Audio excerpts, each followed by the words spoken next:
Kita harus berjuang bersama-sama untuk memelihara dunia ini dari para penjahat dan membangun kehidupan yang berkualitas surga. Jika tidak, dunia kita akan dihancurkan oleh para penjahat. Sesudah dirimu diselamatkan, jadilah saksi Kristus. Batu yang dibuang oleh tukang-tukang bangunan telah menjadi batu penjuru. Saudara-saudari yang terkasih, sabda Yesus dalam Injil Matius pasal 21 ayat 33 sampai 43 minggu biasa ke-27 ini disampaikannya setelah ia menceritakan perumpamaan tentang seorang tuan tanah yang membuka kebun anggur dan menanam pagar sekelilingnya. Ia menggali lubang tempat memeras anggur dan mendirikan menara jaga di dalam kebun anggur itu. Kemudian ia menyewakan kebun anggur itu kepada penggarap-penggarap, lalu berangkat ke negeri yang lain. Ketika hampir tiba musim petik, ia menyuruh hamba-hambanya kepada penggarap-penggarap itu untuk menerima hasil yang menjadi bagiannya. Tetapi penggarap-penggarap itu menangkap hamba-hamba itu. Mereka memukul yang seorang, membunuh yang lain, dan melempar yang lain pula dengan batu. Kemudian Tuhan itu menyuruh pula hamba-hamba yang lain lebih banyak daripada yang semula. Tetapi mereka pun diperlakukan sama seperti teman-teman mereka. Akhirnya ia menyuruh anaknya kepada mereka, katanya, "Anakku akan mereka segani." Tetapi ketika penggarap-penggarap itu melihat anaknya itu, mereka berkata seorang kepada yang lain, "Ia adalah ahli waris, mari kita bunuh dia supaya warisannya menjadi milik kita." Mereka menangkapnya dan melemparkannya keluar kebun anggur itu, lalu membunuhnya.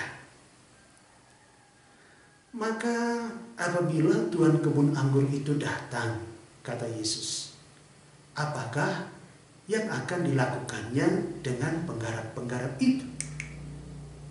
Kata mereka kepadanya, ia akan membinasakan orang-orang jahat itu, dan kebun anggur itu akan disewakannya kepada penggarap-penggarap lain yang akan menyerahkan hasilnya pada waktunya.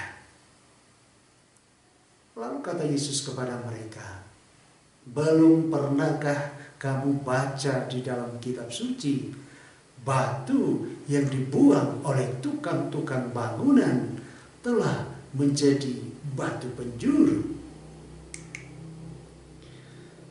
Saudara-saudari yang terkasih, siapa yang dimaksudkan Yesus dengan batu yang dibuang oleh tukang-tukang bangunan itu? Dan siapa pula batu penjuru itu? Tidak lain adalah Yesus sendiri. Mari kita lihat satu persatu. Yang pertama, batu yang dibuang oleh tukang-tukang bangunan. Mengapa Yesus ibarat batu yang dibuang oleh tukang-tukang bangunan? Ini merupakan foreshadowing atau pratanda tentang peristiwa sengsara dan wafat Yesus di kayu salib. Yesus yang adalah putra Allah sendiri malah dibunuh oleh bangsa Yahudi. Imam-imam kepala dan orang-orang Farisi lah yang membuang batu penjuru itu. Batu yang mempersatukan bangunan kerajaan Allah di dunia ini. Dan mereka tahu itu. Dalam Injil Matius pasal 21 ayat 45 dikatakan, ketika imam-imam kepala dan orang-orang Farisi mendengar perumpamaan-perumpamaan Yesus, mereka mengerti bahwa merekalah yang dimaksudkannya. Karena itu mereka semakin memusuhi Yesus. Saudara-saudari terkasih, Nabi Yesaya dalam Yesaya pasal 5 ayat 1-7 juga berbicara tentang kebun anggur, yakni bangsa Israel sendiri. Bangsa Israel diharapkan menjadi anggur yang manis di hadapan Allah. Ternyata menjadi anggur yang asam di hadapan Allah. Tidak ada keadilan, tetapi hanya ada kelaliman. Tidak ada kebenaran, tetapi hanya ada keonaran. Allah mengirim para nabi untuk mentobatkan bangsa Israel, tetapi mereka tidak mengindahkan nabi-nabi itu. Bahkan ada yang mereka bunuh. Tuhan kemudian menebang pagar durinya sehingga kebun itu dimakan habis dan melanda temboknya sehingga kebun itu diinjak-injak oleh binatang buas. Itulah yang terjadi dengan bangsa Israel hingga mereka diinjak-injak bangsa lain, kalah dalam peperangan dan dibuang ke Babilonia. Tetapi cinta Tuhan terhadap manusia tidak dihapuskan oleh amarahnya. Akhirnya Tuhan mengutus putranya Yesus Kristus sendiri. Tetapi apa yang terjadi? Putra Allah itu pun dibunuh. Luar biasa kejahatan manusia ini, saudara-saudari terkasih. Hal yang kedua yang kita bicarakan adalah batu penjuru. Kematian Yesus di kayu salib bukan merupakan kekalahan Allah terhadap manusia, tetapi justru kemenangan bagi Allah. Karena melalui peristiwa ini menjadi nyata bahwa di pihak Allah hanya ada cinta, dan di pihak manusia hanya ada kejahatan. Inilah harapan bagi umat manusia yang mendiami dunia ini, bahwa Allah tidak menghukum umatnya karena dosa-dosa dan kejahatannya, tetapi Allah tetap mengampuni dan menyatakan cintanya kepada kita, umat manusia. Sebab kalau Allah murka, lenyaplah dunia kita ini, kita semua akan binasa. Kebangkitan Yesus dari alam maut menjadi kemenangan itu, bahwa kebaikan tidak dikalahkan oleh kejahatan, kehidupan tidak dikalahkan oleh kematian, culture of death tidak mengalahkan culture of life. Allah terus mencurahkan cintanya kepada kita umat manusia. Allah tetap setia. Surat Paulus yang kedua kepada Timotius pasal 2 ayat 13 berkata, jika kita tidak setia, Dia tetap setia karena Dia tidak dapat menyangkal dirinya. Hakikat Tuhan adalah kesetiaan dan cinta. Tapi pada akhirnya, saudara-saudari terkasih, siapa yang melakukan kejahatan akan dihukum, dan yang melakukan kebaikan akan mendapat ganjaran kehidupan kekal di sorga. Dalam Injil Yohanes pasal 5 ayat 29, Yesus berkata, mereka yang telah berbuat baik akan keluar dan bangkit untuk hidup yang kekal, tetapi mereka yang telah berbuat jahat akan bangkit untuk dihukum. Dan hukuman itu bukan hanya di akhirat kelak, tetapi sudah mulai di dunia ini bagi orang-orang yang jahat. Banyak orang ketika menderita berkata, Tuhan, apa dosa saya? Tuhan, apa kesalahan saya? Atau Tuhan, mengapa Engkau memberikan penderitaan ini kepada saya? Saudara-saudari yang terkasih, Tuhan tidak pernah memberikan penderitaan kepada kita umat manusia. Kita sendirilah, kejahatan-kejahatan kita sendirilah yang membuat kita menderita. Mungkin kita berkata juga, saya tidak melakukan itu.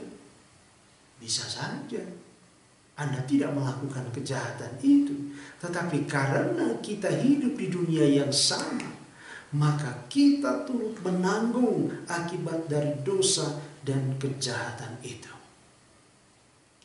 Santo Paulus dalam suratnya kepada jemaat di Roma pasal 5 ayat 12 berkata, sama seperti dosa telah masuk ke dalam dunia oleh satu orang, dan oleh dosa itu juga maut, demikianlah maut itu telah menjalar kepada semua orang, karena semua orang telah berbuat dosa. Dan yang tidak berbuat dosa dan kejahatan harus menanggung akibat dari dosa dan kejahatan itu. Inilah tanggung jawab sosial kita untuk memperbaiki dunia ini dari dosa dan kejahatan, agar dunia ini menjadi tempat yang aman dan bahagia bagi kita.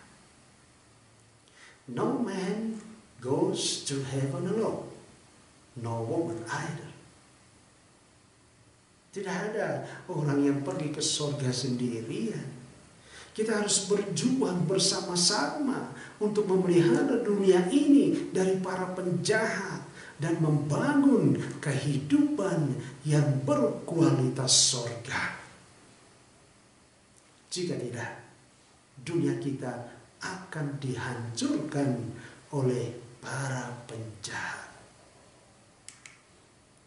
Saudara-saudari yang terkasih, Yesus telah memberi contoh dengan menderita di kayu salib untuk keselamatan kita umat manusia. Yesus taat pada rencana kebaikan Allah sampai dia mati di kayu salib. Karena itulah dia disebut batu penjuru, yang ditolak oleh bangsa Yahudi tetapi ditinggikan oleh Allah.